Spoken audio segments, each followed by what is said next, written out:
Perkenalkan, nama saya Putri Sri Rahayu sebagai tim podcast dan ketua di kelompok ini. Hai guys, nama aku Mei Dina Liasa Fitri, aku sebagai penanggung jawab kuis. Nama aku Safai Milita, aku sebagai tim podcast 2. Oke, halo. Ya, nama gue Trisna Nika Saputra. Gue di sini sebagai penanggung jawab dari kuis ya. Halo semuanya. Halo, aku Sekarania Larasati sebagai pemateri 1.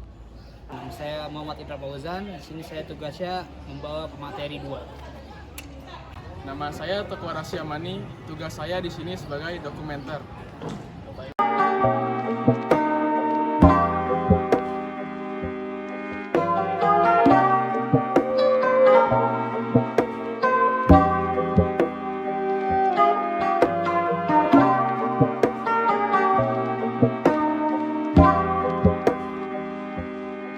Assalamualaikum warahmatullahi wabarakatuh. Oke, selamat pagi ya adik-adik semua nih. Jadi ada yang tahu nggak nih kita di sini mau ngapain? Oke, kalau ada yang belum tahu nanti kita akan kasih tahu. Tapi sebelumnya kita mau memperkenalkan diri dulu nih. Sebelumnya kita itu dari kampus BSI Jatiwaringin. Ada yang tahu nggak di mana? Jatiwaringin. Oke, Oke, kita perkenalkan nama dulu ya. Nama aku nih Trisna. Nah, nama rekan-rekan aku nih, coba boleh Kak disebutkan satu-satu nama-namanya. Hai semuanya. Hai. Nama aku Mei. Kamu bisa panggil aku semuanya Mei. Kemudian selanjutnya. Halo, nama saya Arasi. Kalian bisa panggil aku Arasi. Halo, kenalkan nama saya Indra. Bisa dipanggil Indra. Saya di sini. Ya. Nama aku Safa, panggil aja Safa. Aku Putri. Sebelumnya ada yang udah pernah dengar kata bullying atau bully belum? Tapi kalian nggak jadi pelakunya kan? Jujur. Di sini kakak mau jelasin sedikit tentang bullying. Jadi bullying adalah perilaku agresif yang dilakukan berulang kali oleh satu individu atau kelompok terhadap orang lain yang lebih lemah dengan tujuannya yaitu untuk merendahkan atau untuk menyakiti. Untuk bentuk-bentuknya tuh lumayan banyak ya, ada dari fisik, verbal, sosial, dan cyberbullying.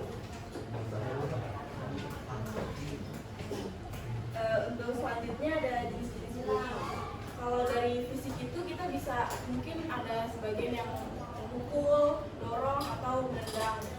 Kalau sosialnya bisa menunjukkan atau menyebarkan rumor. Kalau dari verbalnya mungkin mengejek, menghina, memberikan julukan.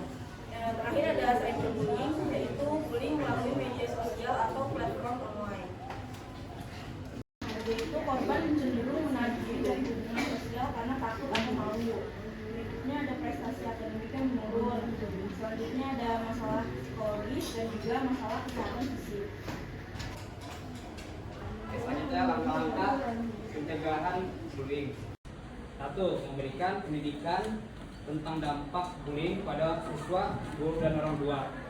Yang kedua, sekolah perlu memiliki kebijakan anti bullying yang tegas dan mendorong nilai saling menghormati dan toleransi di lingkungan sekolah. Yang terakhir, memberikan konseling bagi korban maupun perilaku untuk mencegah terulang bullying. Selanjutnya, peran orang tua dan guru. Orang tua, ajak anak berbincang tentang pengalaman mereka di sekolah dan perhatian tanda-tanda perubahan perilaku. Guru, selanjutnya, memonitor interaksi siswa di kelas, di area umum dan online, segera ditindakan lapangan bullying dan lakukan intervensi yang tepat. Dan itulah terakhir.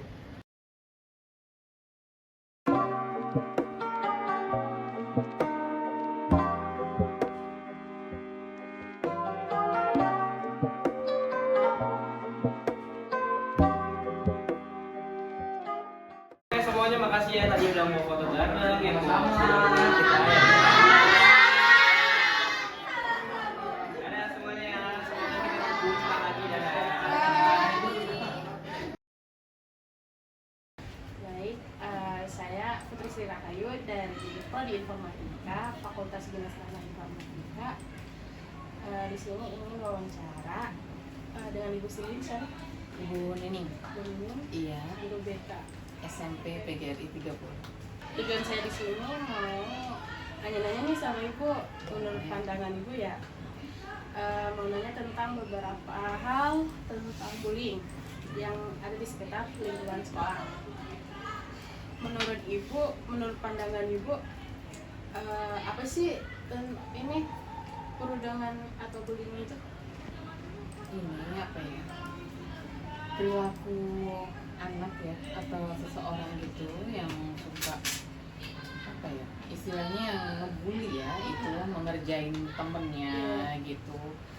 Tapi di situ dia ada kesengajaan seperti gitu. Nah, gitu ya. Buat kesenangan sendiri. Iya gitu, dan dia itu ada rasa puas kalau dia sudah melakukan hal tersebut sama temannya, dan itu dilakukan mungkin bukan hanya sekali ya, bisa berkali-kali gitu. Jadi dia akan merasa senang atau puas kalau temannya itu merasa apa ya, terus dia ada terkecilkan, terus terpojok di kelas ya, tidak punya teman, ataupun dia merasa tidak nyaman di lingkungan sekolah itu. Jadi kalau dia nggak melawan ya? Iya gitu, dia pasti akan berulang kali kan kalau kayak gitu itu. Nah seperti itu. Untuk pertanyaan berikutnya, kalau dari Ibu sendiri nih, ada nggak cara untuk cegah tindakan bullying di lingkungan sekolah ini? Ini biasanya kita kan ada, kalau saya guru BK itu juga masuk ya di kelas gitu. Nah kita kasih wawasan seperti itu, bahwa di kelas itu kan ini istilahnya bukan hanya teman istilahnya ya, di situ anggap aja seperti keluarga gitu, dan wali kelas mungkin sebagai orang tua di situ gitu. Jadi jangan sampai anak itu ada yang direndahkan di situ gitu ya. Jadi sama-sama lah istilahnya, sama menjaga apa ya, bersahabat, berkomunikasi dengan enak, bermain dengan enak, semuanya dianggap aja seperti saudara, seperti itu. Jadi tidak ada hal-hal yang menyakitin atau tersisih dan sebagainya, seperti itu gitu kalau Ibu. Terakhir, menurut Ibu apa sih upaya yang harus dilakukan di sekolah untuk menghindari adanya kasus dan sanksi yang diberikan pihak sekolah itu jika ada terjadinya perundungan atau bullying? Biasanya di awal kan pasti ada info ya gitu ya, anak ini apa ya, tersisih atau bagaimana gitu ya, mungkin dari temennya, iya Bu si A si B itu begini begitu, dan ada laporan dari guru ataupun kadang orang tua juga gitu. Kadang anak itu cerita ke orang tua, misalnya saya di sekolah itu begini Bu, jadi saya nggak punya teman dan sebagainya. Nah itu biasanya saya panggil gitu anak itu gitu ya, saya panggil, kenapa, masalahnya di awal itu apa, seperti itu.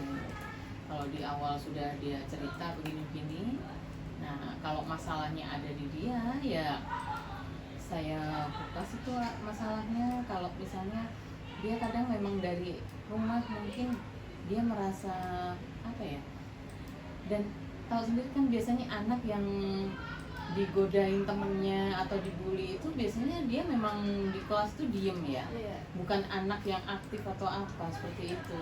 Nah, takut berinteraksi. Nah itu jadi dia kayak apa ya, tempat yang enak untuk digoda atau apa begitu ya, dijailin dan sebagainya, seperti itu gitu. Jadi anak itu saya in biar dia itu ada percaya diri di lingkungan kelasnya, kalau semua itu sama kalian juga gitu, nggak ada bedanya, nggak ada rasa rendah diri dan sebagainya, seperti itu. Sama semuanya, semua juga belajar di sini, seragamnya juga sama seperti itu. Nah itu pun juga nggak bisa secepat itu ya, begitu dikasih wawasan, informasi atau nasihat gitu nggak bisa langsung ini, pasti bertahap. Nanti kalau masih seperti itu kan saya juga cari informasi di teman-temannya juga, bagaimana perkembangannya dia, mungkin dalam 1-2 hari, kemudian seminggu dan sebagainya gitu, sampai dia itu bisa mengikuti kayak teman yang lain gitu. Baik, terima kasih teman-teman.